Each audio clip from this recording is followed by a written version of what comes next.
જણા દિવસે જુનાગઢના જંગલમાંથી લાકડા કાપે, આખો દિવસ લાકડાને કાપીને સાંજે ઘરે આવે, સવારે 5 વાગે વહેલી લાકડાની માર્કેટ ભરાય, એમાં ત્રણેય જણા લાકડાના ભારા વેચવા જાય અને એમાંથી જે 5 પૈસા મળે એનાથી આજીવિકા ચલાવે.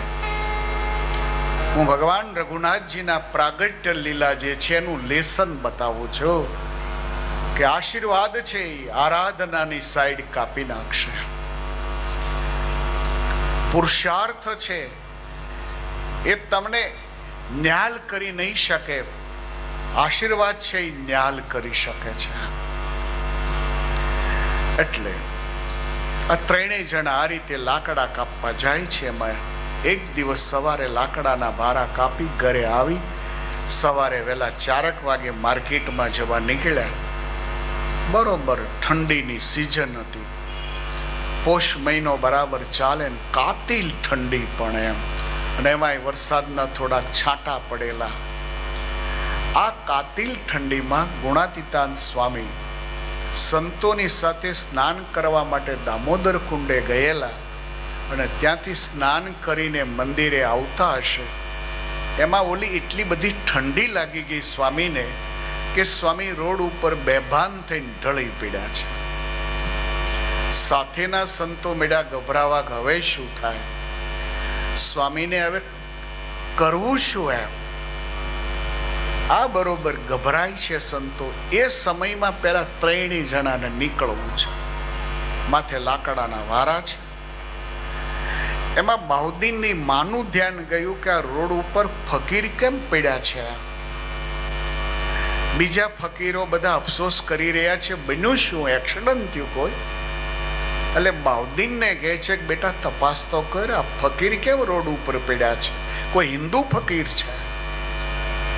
એટલે બાઉદ્દીન પેલો લાકડાનો ભારો નીચે મૂકીને તપાસ કરવા આવ્યા.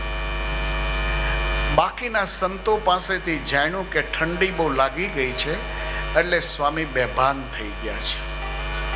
બાઉદ્દીન ખાને જઈને વાત કરી છે કે માં આવું બન્યું છે, હિન્દુના કોઈ ફકીર લોકો છે, નાઈન એના આશ્રમમાં જતા હતા, ઠંડી લાગી ગઈ છે બુદ્ધા બાપુને, એટલે બેભાન થઈને પડી ગયા છે.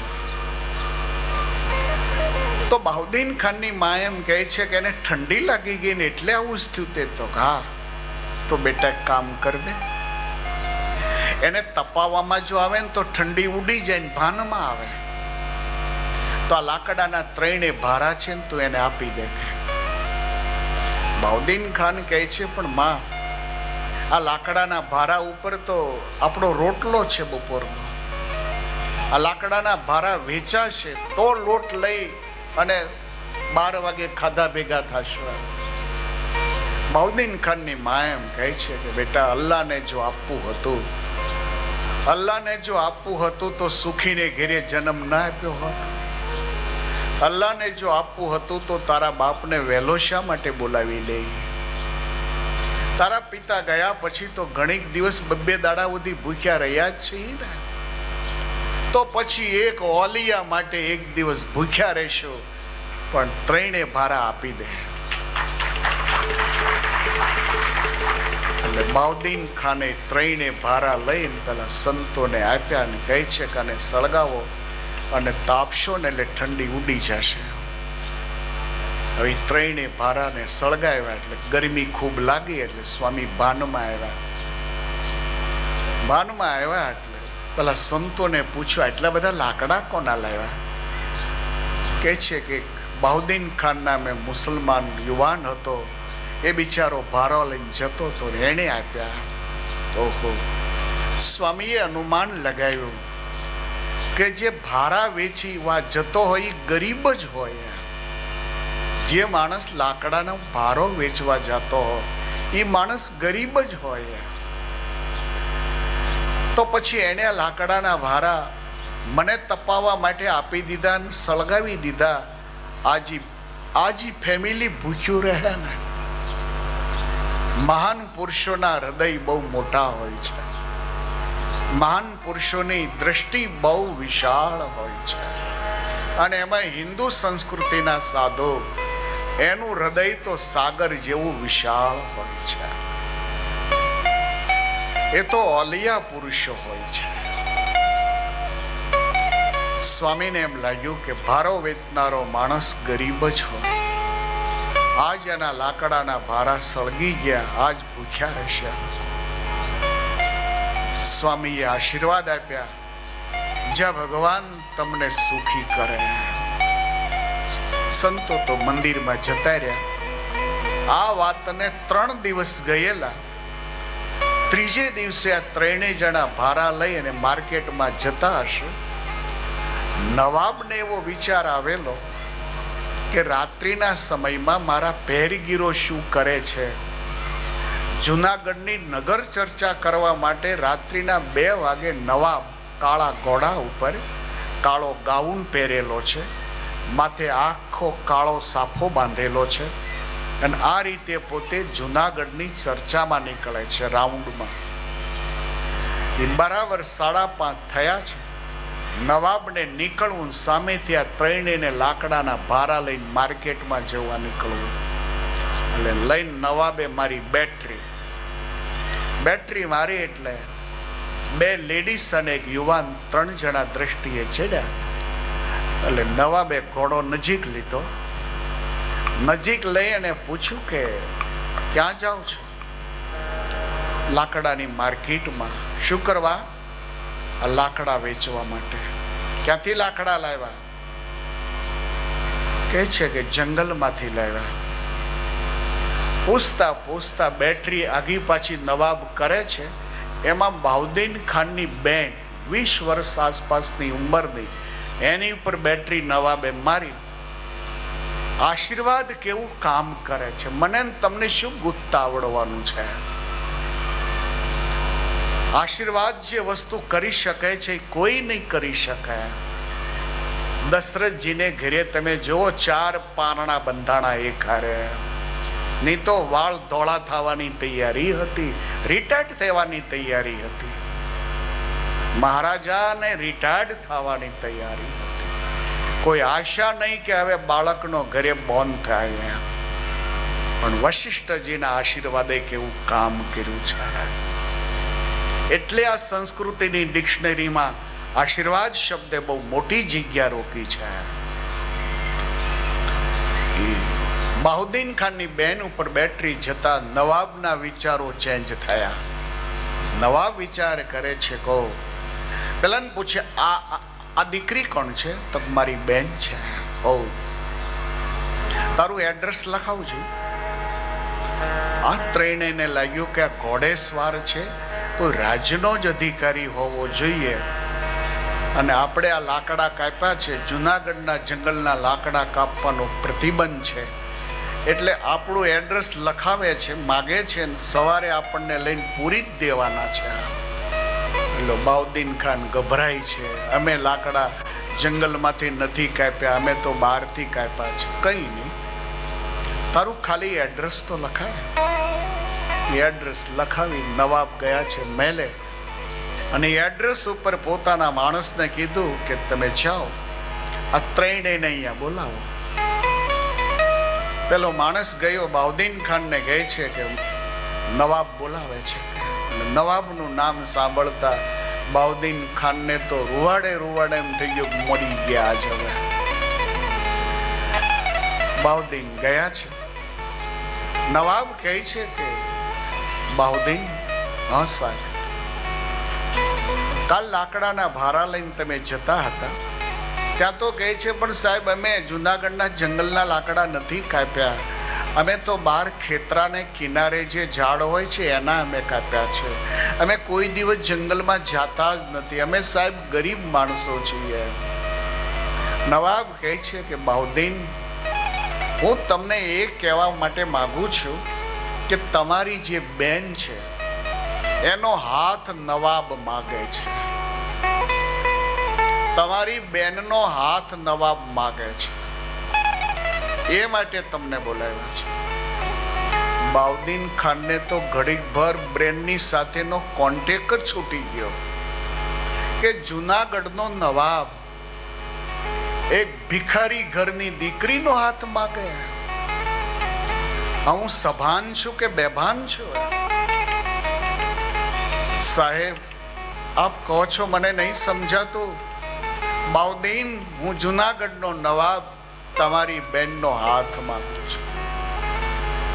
અને જુનાગઢનો ઇતિહાસ એમ કહે છે, બાઉદીન ખાનની બેનનું મેરેજ જુનાગઢના નવાબ સાથે થયું.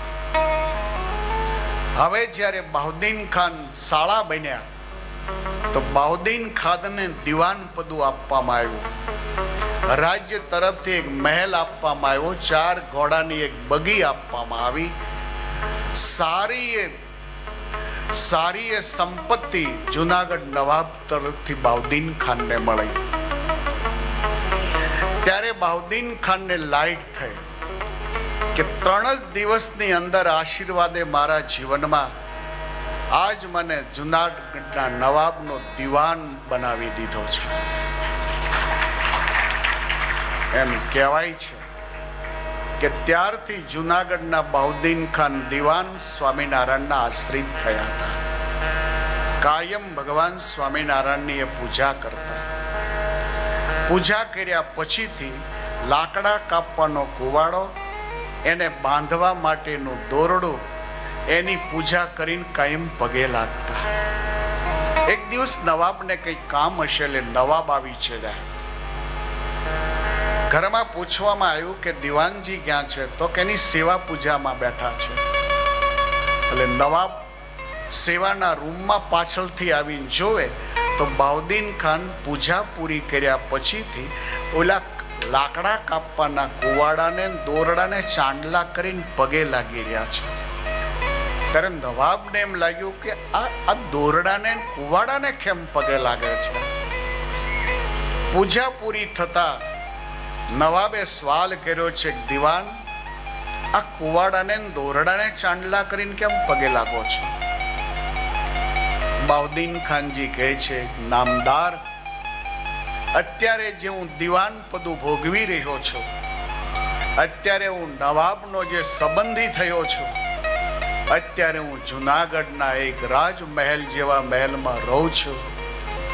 એ ખરેખર મારા પુરુષાર્થનું પરિણામ નથી, મારી મહેનતનું પરિણામ નથી, આ મારી કોઈ આરાધનાનું પરિણામ નથી. આ જે બની રહ્યું છે એ ભગવાન સ્વામિનારાયણના સંત ગુણાતીતાન સ્વામીના આશીર્વાદનું પરિણામ છે. આ આશીર્વાદે મને દિવાન પદું આપ્યું છે. એના નામની આજ કોલેજ બંધાયેલી છે, હજી કોલેજ ચાલે છે. તો ભગવાન ચંદ્રમૌલેશ્વર, ભગવાન રઘુનાથજીના પ્રાગટ્યની કથાથી આપણું ધ્યાન દોરે છે કે હર કોઈ સાઈડને કોઈ કાપી શકનાર હોય તો આશીર્વાદ છે. હવે સુનો કથા. ભગવાન બોલે છે, ભવાની, આ દિલીપ મહારાજાના જીવનમાં બાળક નથી. સંતો પાસેથી જાણ્યું છે કે આશીર્વાદથી જ આ વસ્તુ સફળ બને. એટલે વશિષ્ઠજીના આશ્રમમાં વશિષ્ઠજીની જે કામદુગા ગાય છે એની સેવા કરવા રહ્યા છે. અને ગાયની કૃપાથી એને ત્યાં રઘુ નામના બાળકનો જન્મ થયો છે. રઘુ એટલે ન ભૂતો ન ભવિષ્યતિ. રઘુવંશ ભણાવીને ખબર હોય, સંસ્કૃત ભણનારા જે વિદ્યાર્થીઓ હોય એને રઘુવંશ અવશ્ય ભણવો જ પડે, એ સિવાય આગળ જવાતું જ નથી. કાલિદાસ પંડિતની કૃતિ છે, બહુ સરસ કૃતિ છે. કાલિદાસ પંડિતને કોઢ જ્યારે નીકળ્યો છે, કાલિદાસ એટલે હિન્દુ સંસ્કૃતિનો બેતાજ વિદ્વાન કહેવાય છે. આ પંડિતને જ્યારે આખા શરીરે કાળો કોઢ નીકળ્યો છે, થાકી ગયા હકીમો ને વૈદ્યો દવાઓ કરી કરીને. એ ટાઈમે કહેવામાં આવ્યું કે આ કોઢમાંથી જો છુટકારો મેળવવો હોય તો રામ સીતાના ભજનમાં લાગી જાઓ. એ મોટામાં મોટી દવા ને એ દવાથી આ બધું શાંત થઈ જશે. જામ સે જામ પીને સે ક્યા ફાયદા, જામ સે જામ પીને સે ક્યા ફાયદા, शाम को पिया तो सुबह में उतर जाएगी, लेकिन एक प्याली पी ले रघुनाथ के नाम की, जिंदगी तुम्हारी सफल हो जाएगी. અને ત્યાર પછી કાલિદાસ પંડિતે આ રઘુવંશ નામનો ગ્રંથ રચ્યો, જેમાં ભગવાન રઘુનાથજીના વર્ણનો છે. અને રઘુવંશની રચના પછી ઇતિહાસ એમ કહે છે કે કાલિદાસના શરીરનો કોઢ જતો રહ્યો હતો. એ આ રામાયણ છે. આ રામાયણની ગાથાને સાંભળનારો માણસ ધન્ય ધન્ય બની જતો હોય છે. તો રઘુના વંશમાં અજ નામના મહારાજ થયા. અજ પણ એવા અદ્ભુત સમર્થ મહાપુરુષ હતા. અજના મહારાણીનું નામ ઇન્દુમતીજી હતું. કૌશલ પ્રાંતનું શાસન જ્યારે અજ મહારાજા કરતા, વિશ્વની અંદર કોઈ માણસ જરૂરિયાતથી વંચિત નહોતો. રામ રાજ એને કહેવાતું હતું કે જરૂરિયાત વાળી વસ્તુથી સમાજ વંચિત ન રહે, એનું નામ રામરાજ કહેવાય. માણસના પુરુષાર્થથી જરૂરિયાત પૂરતી વસ્તુ જો ન મળતી હોય તો રાજ્ય સત્તા એની જીવન જરૂરિયાત વસ્તુને પૂરી પાડતા હોય છે. પ્રાથમિક જે જરૂરિયાત જીવનની કહેવાય, આવું છે એ જીવનની પ્રાથમિક જરૂરિયાત કહેવાય. અત્યારે લાઇટ છે એ જીવનની પ્રાથમિક જરૂરિયાત કહેવાય. ટેલિફોન છે, એજ્યુકેશન છે, મેડિકલ છે, આ બધા જીવનની પ્રાથમિક જરૂરિયાતના સાધનો કહેવાય. આ લક્ઝરી ન કહેવાય. આ કાર તમે વસાવો એ લક્ઝરી કહેવાય. હાઉસમાં એસી ફિટ કરો એ લક્ઝરી જીવન કહેવાય. બાકી ઘર વ્યવસ્થિત હોવું જ જોઈએ. એમ એજ્યુકેશનની વ્યવસ્થા હોવી જ જોઈએ. 5 બચ્ચા હોય, 200 રૂપિયા ફી માસિક જો હોય તો 5ના 1000 રૂપિયા માસિક ફી થાય. મને 500 જ મળતા હોય તો પછી રોટલો ખાવ કે પેલા બચ્ચાને ભણાવું? રામ રાજ્યનો અર્થ એ થાય છે કે પુરુષાર્થ કરવા છતાંય પણ જો પૂરું ન મળતું હોય, પ્રાથમિક સુવિધા જો પૂરી ન પાડી શકાતી હોય તો રાજ્ય સત્તાએ આ જવાબદારી ઉઠાવવી જોઈએ. વિશ્વના દેશોમાં ઘણી કન્ટ્રીઓ આ જવાબદારી ઉઠાવી રહી છે. તમે બ્રિટનમાં જાઓ, તમે અમેરિકા જુઓ, આ સારી જવાબદારી રાજ્ય સત્તા ઉઠાવી રહી છે. બચ્ચાનો બોર્ન થાય, રાજ્ય સત્તા આખી જવાબદારી ઉઠાવે છે. બચ્ચું અમુક ઉંમરનું ન થાય ત્યાં સુધી ઘરમાં એકલું મુકાય નહીં. અને જો ભૂલે ચોકે મૂકીને મા બાપ બે બહાર ગયા અને પોલીસને જો ખબર પડી તો બચ્ચું લઈ જાય ને ઓલાને પૂરી દે. વૃદ્ધ થઈ જાય જ્યારે માણસ, ત્યારે એની મજા તમે જુઓ. એમ ઘણીક વાર તો એવું લાગે કે મરવું તો ત્યાં જ વધારે મંગળ દેખાય છે. વૃદ્ધોની કેટલી દેખભાળ રાખે છે લોકો. કચ્છની કથામાં હતો, પછી એક ભાઈ મારી કાર ચલાવતા હતા, પણ એટલી ફાસ્ટ ચલાવે એટલે હું તો બેહું ત્યાંથી જ પાઠ ચાલુ કરી દઉં જનમંગળના. 2 દિવસ પછી મેં કીધું, કાકા થોડી કાર ધીરે ચલાવો ને, અથડાય. અરે મને કે 6 અથડાઈ જાય, 6 અથડાઈ જાય. મેં તો પણ કાકા આ કાર અથડાઈ જાય તો નવી કાર છે, નુકસાની થાય ને. મને કે 6 જ થાય નુકસાની.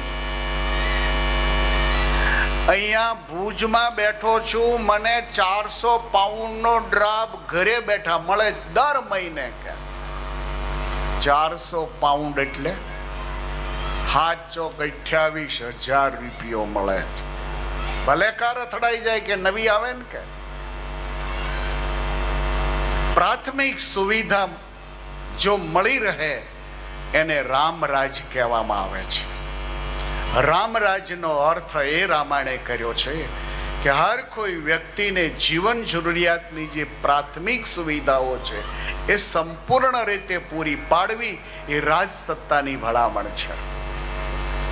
ત્યાર પછી સેકન્ડ ભલામણ કરી ધર્મ સત્તાને હિન્દુ ધર્મે, કે રાજ સત્તા જો આંખ આડા કાન કરે તો ધર્મ સત્તાધીશોએ જે તમે દાન ધર્માદો ભેગો કરો છો એ દાન ધર્માદાથી જેને જરૂરિયાત છે એવી વ્યક્તિ છે એને જરૂરિયાત પૂરી પાડો તમે. આપણે તો જેટલા દાનમાં રૂપિયા આવે એટલા ફિક્સમાં જ ફીટ કર્યા કરીએ. પગથિયું નવું કરવું હોય ને તો ફાળો કરીએ, લખાવો 100 રૂપિયા, પણ ઓલા તું ભેગા કર, લઈ જા, સરકાર લઈ જા. રાજ્ય સત્તા ને ધર્મ સત્તાની આ જવાબદારી હતી. જ્યારે રાજ સત્તાએ જવાબદારી ન ઉઠાવી, ધર્મ સત્તાએ પોતાની ધાર્મિકતાને મંદિરના 4 દિવાલ વચ્ચે જ પૂરી દીધી.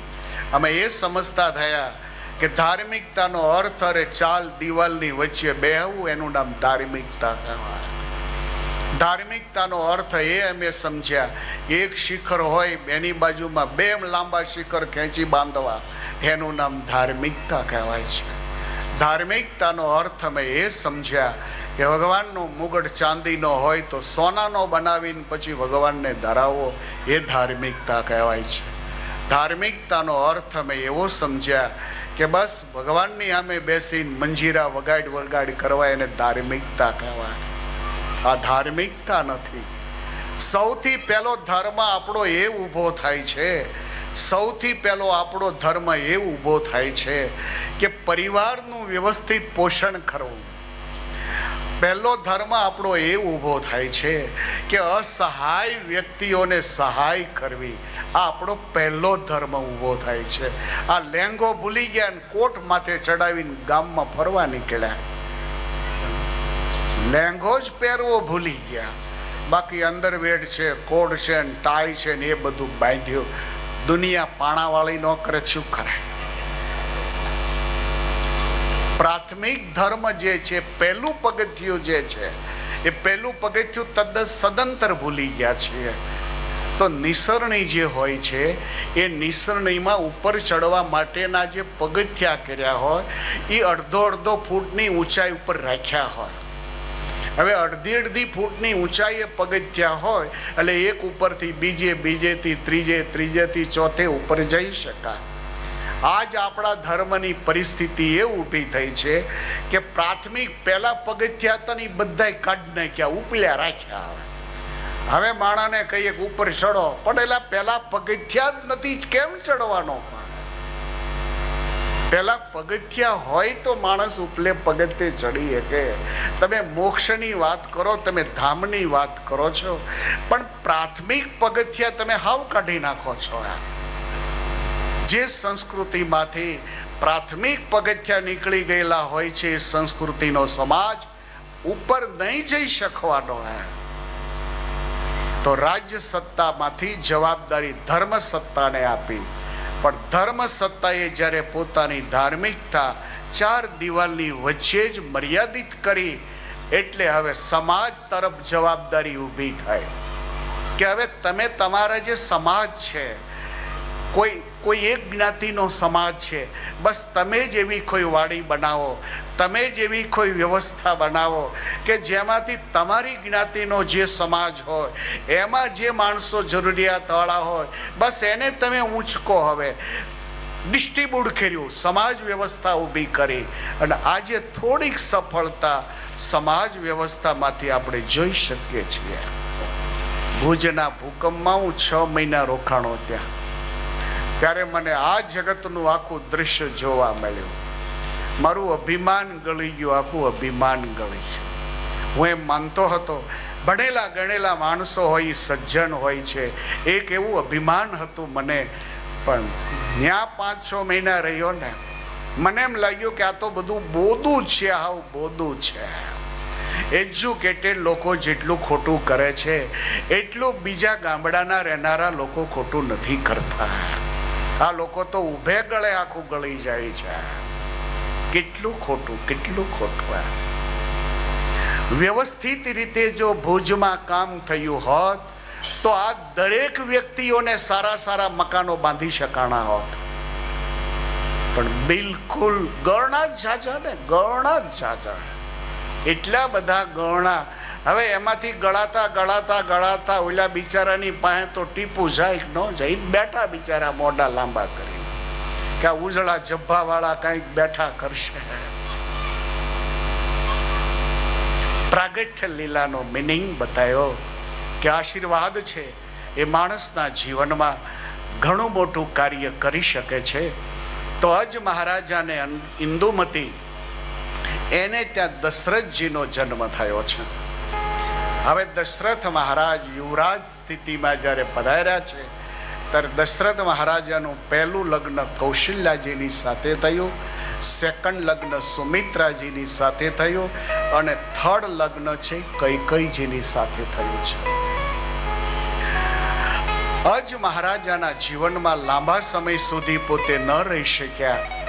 અજ મહારાજાને ઇન્દુમતી બંને ભગવાનને પ્યારા થઈ ગયા. હવે રાજ્યનું શાસન આવ્યું છે મહારાજાના હાથમાં, અવધેશના હાથમાં. યુવાન અવસ્થા છે. અદ્ભુત ત્રણે મહારાણીઓ છે. જગતનું એક અદ્ભુત રાજ્ય હતું. વિશ્વના સારા એ રજવાડાઓને ડિરેક્શન પૂરું પાડી શકે એવું આ યુદ્ધનું શાસન હતું. મહારાજાના રાજની અંદર જરૂરિયાત વાળી વ્યક્તિને રાજ સત્તા જરૂરિયાત પૂરી પાડતી હતી. માણસને જરૂરિયાત વાળી વસ્તુ મળી રહી ને તો પછી માણસ ખોટું ઓછું કરશે બહુ. અહીંયા જે ખોટું વધારે થઈ રહ્યું છે એનું મેઇન કારણ એ દેખાય છે કે માણસને જરૂરિયાત પૂરતું મળતું નથી એટલે માણસ ખોટું કરવા પ્રેરાય છે. 500નો પગારદાર ચોરી ન કરે તો બીજું કરે શું? એમ 500નો પગારદાર ચોરી ન કરે તો શું કરે? જરૂરિયાત પૂરતી વસ્તુ ના મળે એટલે માણસનું મન પાપ કરવા પ્રેરાવાનું છે. જરૂરિયાત પૂરતું જ્યારે મળી રહેશે ત્યારે માણસ ત્યાંથી પાછો હટશે. તો સમય પછી સમય ચાલ્યો જાય છે. અવધેશના હૃદયમાં એક ઈચ્છા છે કે મારે ત્યાં બાળકનો જન્મ થાય કે જેનાથી પવિત્ર રઘુવંશ આ દેશને ડિરેક્શન પૂરું પાડ્યા કરે. પણ મહારાજાની જે ઉંમર હોવી જોઈએ, ઉંમર જે યુવાનીનો રેખાનો ભાગ હોય છે ત્યાં સુધી મહારાજા પહોંચી ગયા પણ આશાનું કોઈ કિરણ ફૂટ્યું નથી. હવે તો એ રેખાથી આગળના વર્ષો વ્યતીત થાય તો એ વૃદ્ધાવસ્થા કહેવાય. એવી રેખાથી આગળ મહારાજા જઈ રહ્યા હતા. એક દિવસનો સમય હતો. સવારે ભગવાનની પૂજા પૂરી થઈ રહી. દશરથજીને આજ વિચાર આવ્યો, એક બાર ઓ પતિ મન માહી, ઓ પતિ મન માહી, માયા ગલાની મોરે સોતનાઈ, માયા ગલાની મોરે સોતનાઈ.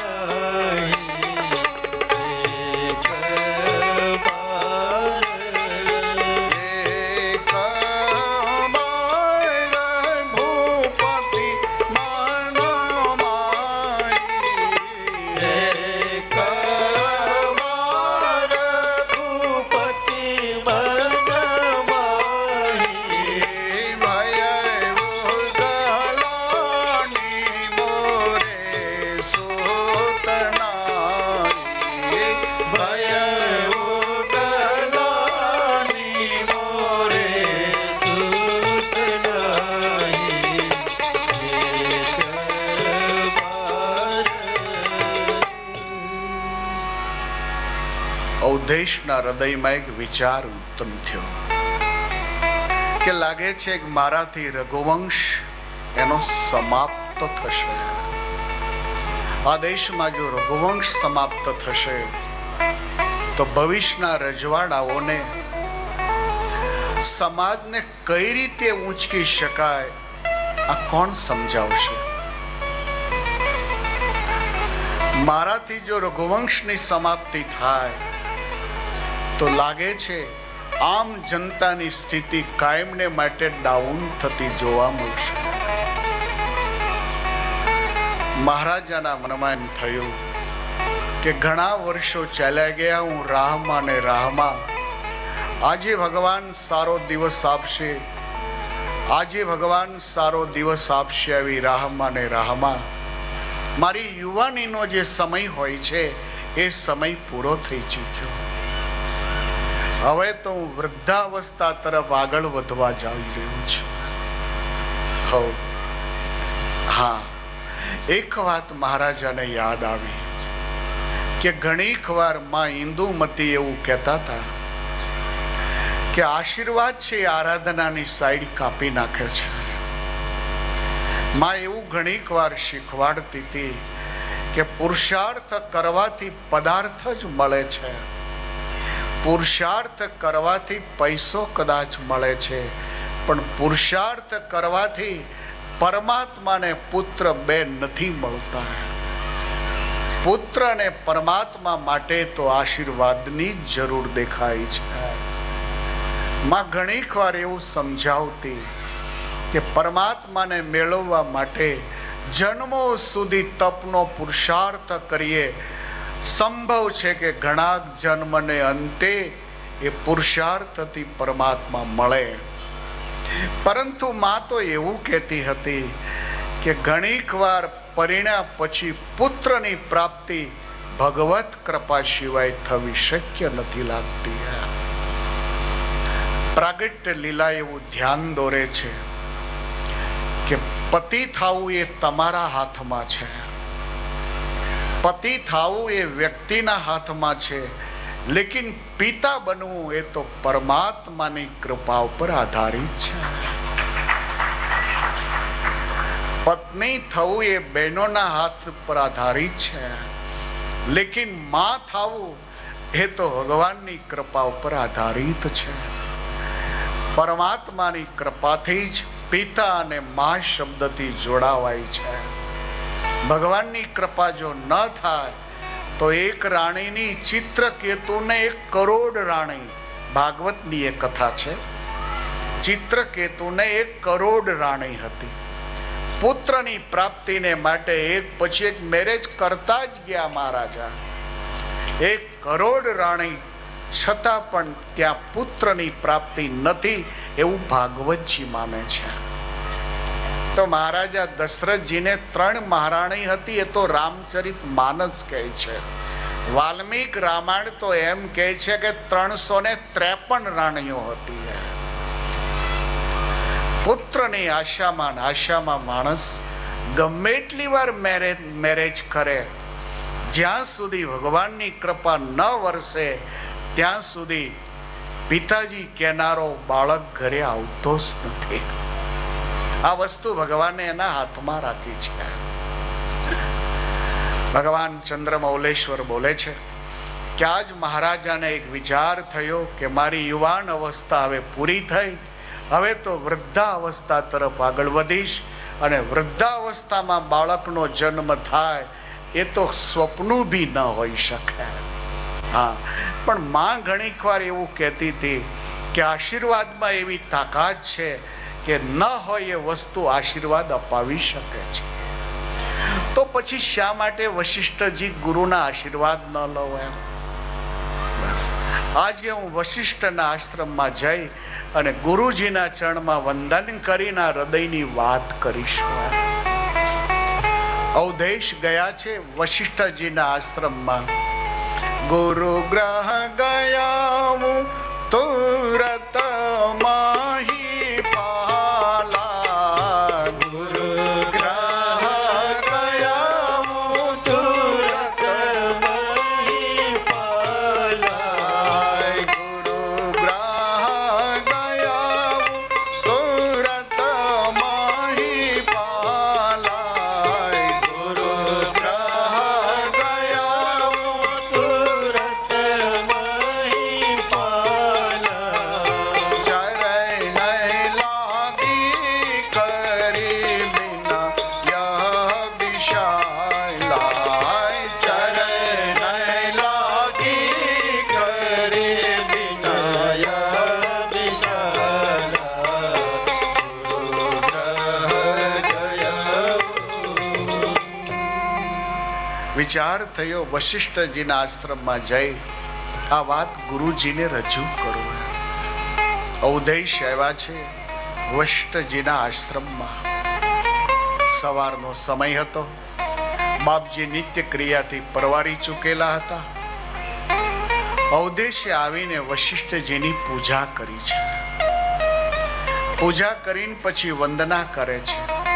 વંદના કરીને કહે છે કે બાપજી, એક ચિંતા મને કાયમને માટે કોરી ખાય છે. મારાથી રઘુવંશનો અધ્યાય પૂરો નહીં થવો જોઈએ.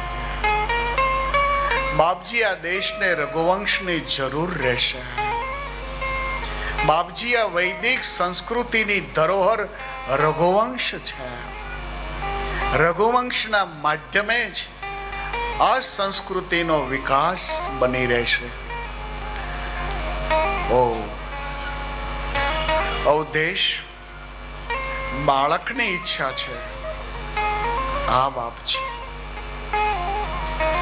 માથા પર હાથ મૂકીને કહે છે કે દેશ, એક મિનિટ, હું તમને આશીર્વાદ આપીશ. તમારે ત્યાં અવશ્ય દીકરાનો જન્મ થશે, પરંતુ એ દીકરો એવો હોવો જોઈએ કે જે દીકરો વિશ્વની સારી જગ્યાની ખાલી જગ્યાને પૂરી શકાય.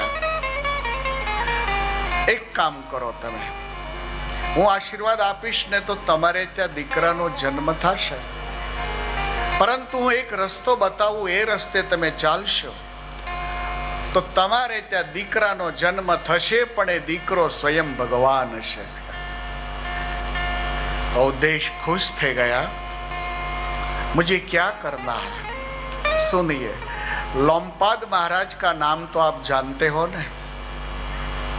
महाराज, लोमपाद महाराज तो मारा खास मित्र है. लोमपाद महाराज ની દીકરીનું નામ શાંતા છે. તમે જાણો છો ને? આ શાંતાનું મેરેજ ઋષિશૃંગ મહાત્માની સાથે થયું છે. આપ જાણો છો? ઋષિશૃંગ મહાત્મા વિભાંડક મહર્ષિના પુત્ર છે. એ હરણીને પેટે જન્મેલા છે. તમને ખ્યાલ નહીં હોય, પણ એ ઋષિશૃંગ મહાત્મા 35 વર્ષની ઉંમરે પહોંચ્યા ત્યાં સુધી એ મહાત્મા ધ્યાનમાં સતત બેસી રહેતા હતા.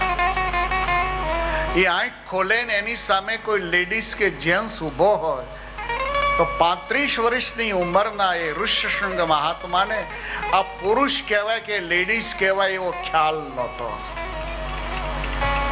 આ સમર્થ પુરુષ એને લોમપાદ મહારાજાએ પોતાની રાજકુમારી એટલે આપી હતી કે લોમપાદ મહારાજાની ઈચ્છા હતી કે મારું રાજ્ય છે એમાં કોઈ વ્યક્તિ જરૂરિયાત વાળી નહીં રહેવી જોઈએ. હરેકને જરૂરિયાત પૂરતું મળવું જોઈએ. અને એ વસ્તુ ક્યારે શક્ય બને કે વિભાંડક પુત્ર ઋષિશૃંગ મહાત્મા જો મારા રાજ્યમાં આવીને રહે તો એના પ્રભાવથી મારું રાજ્ય ધનાઢ્ય બને, સુખી બને. અને इसलिए પોતાની રાજકુમારી પરણાવી અને લોમપાદ મહારાજાએ પોતાના રાજ્યમાં એ મહાત્માને રાખ્યા છે. લોમપાદ તમારા મિત્ર છે, તો તમે ઋષિશૃંગ મહાત્માને શાંતાજીની સાથે અયોધ્યામાં આમંત્રણ આપો અને એ મહાત્મા પુત્રેષ્ટિ યજ્ઞ કરાવીને આહુતિઓ આપે અને એ યજ્ઞ નિર્વિઘ્ને સમાપ્ત થાય તો મહારાજ તમારે ઘરે સ્વયં નારાયણ પધારે. ઔદેશ તો ખુશ થઈ ગયા છે. ઔદેશ આવ્યા છે પોતે અયોધ્યામાં. કૌશલ્યા સુમિત્રાને કૈકેયીના વાતથી વાકેફ કર્યા છે. સુમંત વૃદ્ધ મંત્રી હતા. અજ મહારાજાએ ધ્યાન દોરેલું કે બેટા દશરથ, હર કોઈ સંજોગમાં સુમંતને ક્યારે તમે છોડશો નહીં. સુમંત આપણા ઘરના એક સભ્ય જેવા છે. સુમંતની સામે રજૂઆત કરી છે કે બાપજીએ મને એવા આશીર્વાદ આપ્યા છે કે તમારે ત્યાં ભગવાન સ્વયં પુત્ર રૂપે જન્મ ધારણ કરશે. પણ વાત એવી કરી છે કે ઋષિશૃંગ મહાત્મા અહીંયા પધારે ને એના હાથની આહુતિ ભગતી સહિત મુનિ આહુતિ દીને. ભગતી સહિત મુનિ આહુતિ દીને. ભગતી સહિત મુનિ આહુતિ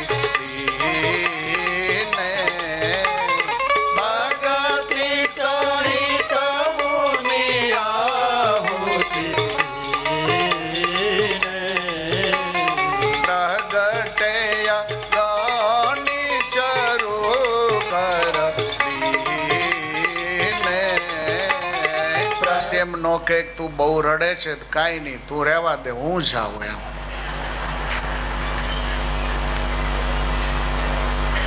જમવાનું આમંત્રણ હોય ને તો આપણે એમ કહીએ કે ઘરમાંથી એક જણાને જમવાનું આમંત્રણ છે તો બાબાને કહીએ તું જા એમ. આશીર્વાદમાં તો સ્વયં જવું પડે છે. સ્વયં જો જવામાં ન આવે ને તો આશીર્વાદ આશ્વાસનમાં ફેરવાઈ જાય, અને આશ્વાસનથી કોઈ કાર્ય સફળ ન થાય. આશીર્વાદ જ આકાર પેદા કરે. કોઈ પણ જીવનમાં વસ્તુનો આકાર આશીર્વાદ પેદા કરી શકે. આશ્વાસનથી ખાલી ધીરજ મળે, આશ્વાસનથી હિંમત મળે, પણ આશ્વાસનથી કોઈ આકાર પેદા નહીં થાય. તો આશીર્વાદ માટે તો સ્વયં જવું પડે. આ કથા એમ કહેવા માંગે છે કે ભગવાનની પૂજા તમારે સ્વયં જાતે કરવી જોઈએ. પરમાત્માની સેવા પૂજા જાતે કરો. તમે સંકીર્તન તમારે જાતે કરવું જોઈએ. ઘણા ભાઈઓ કે તમારા બેન છે ને એ મંદિરે આવે છે તો તમારે હવે કેદી આવવું છે? તમારે હવે મંદિરે કેદી આવવું છે? બૌદ્ધા એ ભાઈઓ એવું માનતા હોય, છોકરાની માં બધું કરે છે એટલે આપણને ટાઈમ મળે નહીં. આ ભગવાન સાંભળી જાય ને કે મને ટાઈમ મળતો નથી તો એવો નવરો કરી દે ને, એવા નવરા કરી દે, બધું લઈ લે, અને પછી ગામના દુકાનના પાટિયા ભાંગવા, ભજનમાં, ભગવાનની પૂજામાં, સેવામાં સ્વયં જાતે જવું જોઈએ. એટલે તો ભાગવત શાસ્ત્ર આપણામાં 2 ભાગવત છે, આપ જાણતા હશો. 18 જે પુરાણ કહેવાય છે અને 18 જે ઉપપુરાણો કહેવાય છે. તો 18 પુરાણમાં એક ભાગવત, સૌથી પહેલું જે ગ્રંથ થયો એને ભાગવત ગ્રંથ કહેવાય છે. અને ત્યાર પછી ફરી જે ભાગવતની રચના થઈ એને શ્રીમદ ભાગવત કહેવાય છે. તો 18 પુરાણ છે ને 18 ઉપપુરાણ છે.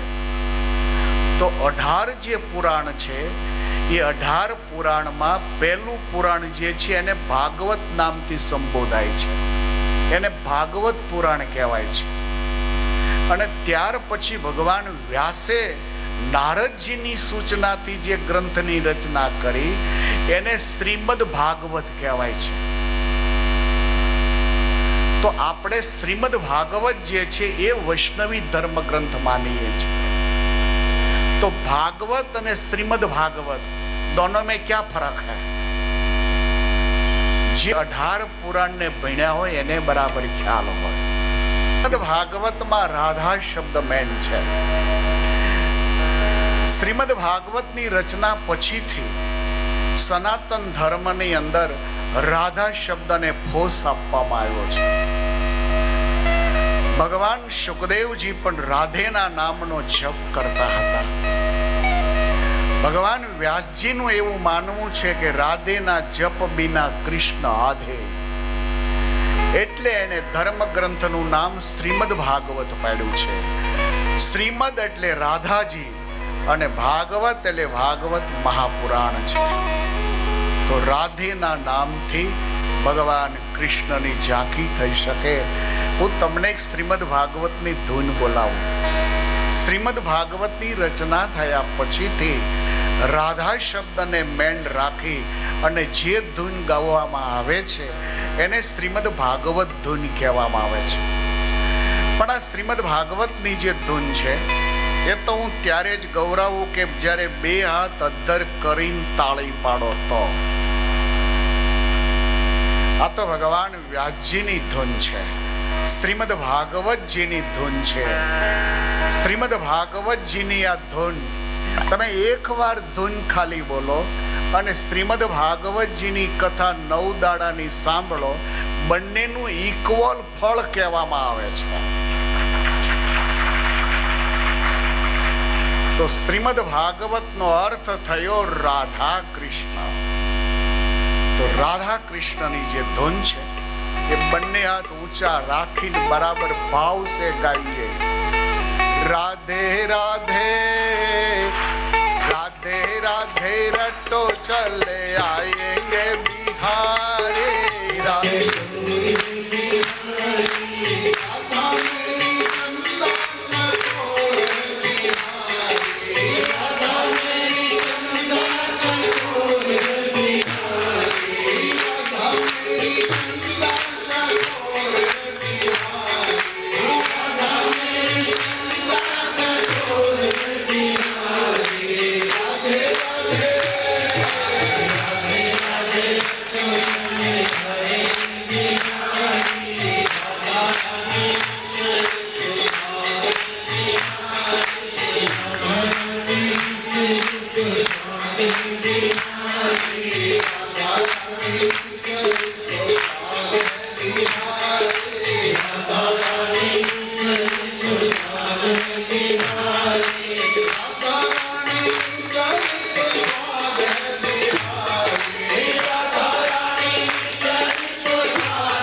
પરિવાર વશિષ્ઠજીએ પ્રસાદીનો આ કુંભ મહારાજાને આપ્યો છે.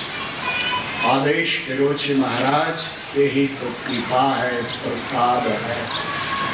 ત્યારથી સનાતન ધર્મની અંદર એમ કહેવાય છે કે ભગવાનને ધરેલા પ્રસાદનો એક જ કોળિયો તમે ખાઓ અને 6 મહિના સુધી ઝાડની ડાળે પગને બાંધી ભૂખ્યાને તરસ્યા તમે ભયંકર તપ કરો તો 6 મહિના તપ કરો, એનું જે પુણ્ય થાય એટલું જ પુણ્ય ભગવાનની પ્રસાદીનો એક કોળિયો તમે ખાઓ તો એટલું પુણ્ય તમને થાય.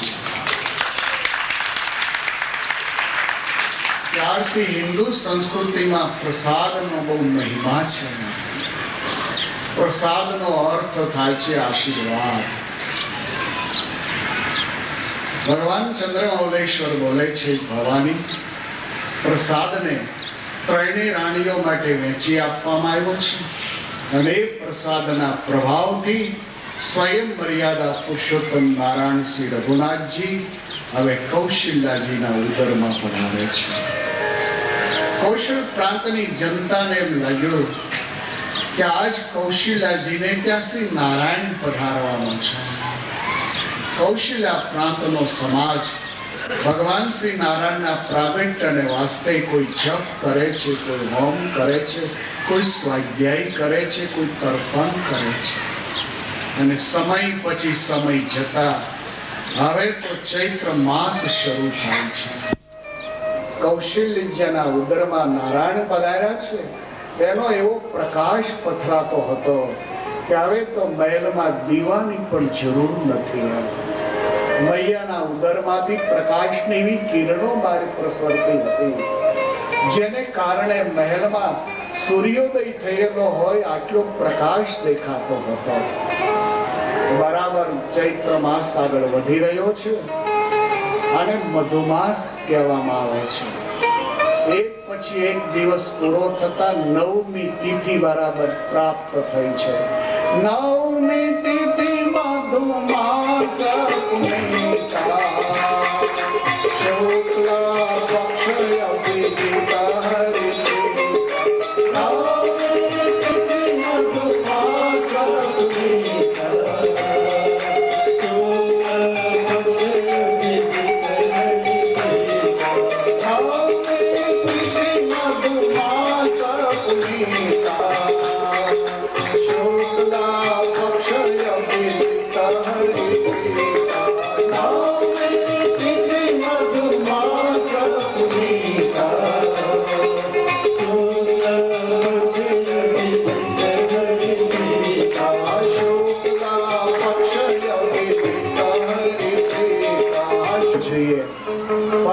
ભગવાન શ્રી નારાયણનું પ્રાગટ્ય થવાનું હોવાને કારણે આજ આખી પ્રકૃતિ છે એ ચેન્જ થયેલી દેખાય છે.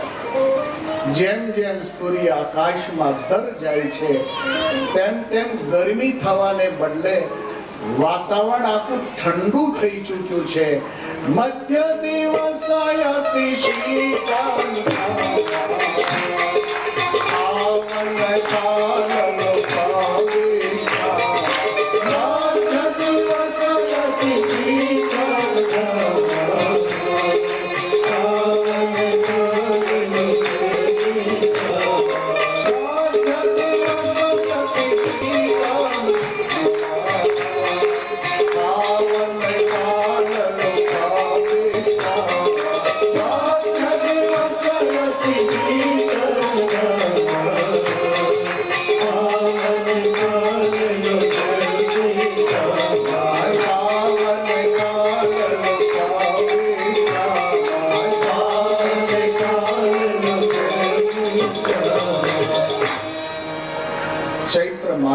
નવમીનો દિવસ છે. મધ્યાહનો સમય થવા આવ્યો છે. સૂર્ય બરાબર મધ્યાને પહોંચ્યા છે. ઉનાળાના સમયને કારણે ધૂપ લાગવો જોઈએ અને બદલે જેને આખું બ્રહ્માંડ એર કન્ડિશન બનાવ્યું હોય એટલી શીતળતા દેખાય છે. જ્યારે પ્રકૃતિઓ બધી ચેન્જ થઈ ગયેલી દેખાવા મળી, સુકાઈ ગયેલા ઝાડને નવા અંકુરો ફૂટી ગયેલા દેખાય છે. લતાઓમાં ફળ અને ફૂલ લૂમી ઝૂમી ગયેલા દેખાય છે. ઉનાળાનો સમય હોવાથી જે પાણીના ઝરણાઓ સુકાઈ ગયેલા હતા એ ફરી પહાડોમાંથી બહેતા જ્યારે દેખાય છે ત્યારે દેવોને લાગ્યું કે પ્રકૃતિ આખી કેમ ચેન્જ થઈ ગઈ. જે કમળો અત્યારે નહીં ખીલવા જોઈએ, કમળો ખીલી કેમ ઉઠ્યા છે? ચોમાસાની ઋતુ હોય તો પહાડોમાંથી પાણી વહેતા હોય, આ ઉનાળાની ઋતુમાં પાણી કેમ વહેતા થઈ ગયા? આ જે ફૂલો શિયાળામાં ખીલતા હોય છે એ ફૂલો ઉનાળામાં કેમ ખીલી ઉઠેલા દેખાય છે? આ ઋષિઓના અગ્નિકુંડના અગ્નિઓ વગર પ્રગટાવે પ્રગટી કેમ ચૂકેલા છે? સારી એ પરિસ્થિતિને વળાંક લીધેલી જ્યારે જોઈ છે ત્યારે દેવોએ વિચાર કર્યો, સોય અવસાર બિરંજી જબ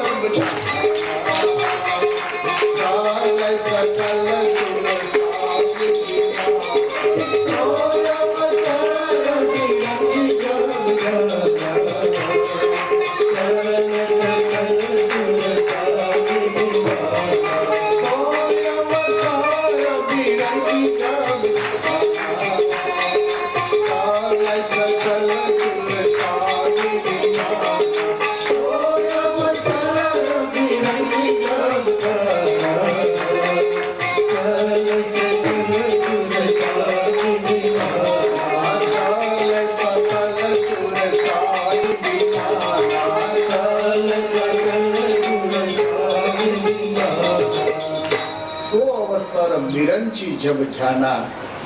સતલોક સુધીના દેવોને જ્યારે દેખાણું કે આ ભારતની ભૂમિ ઉપર આ કૌશલ પ્રાંતની અંદર પ્રકૃતિ આખી ચેન્જ થયેલી કેમ દેખાય છે? લાગે છે કે આપણે એવું સાંભળ્યું હતું કે અવધેશજીને ત્યાં ભગવાન શ્રી નારાયણનું પ્રાગટ્ય થનાર છે. લાગે છે ભગવાનના પ્રાગટ્યના પ્રભાવથી જ આ પ્રકૃતિ આખી ચેન્જ થઈ ગઈ હોય.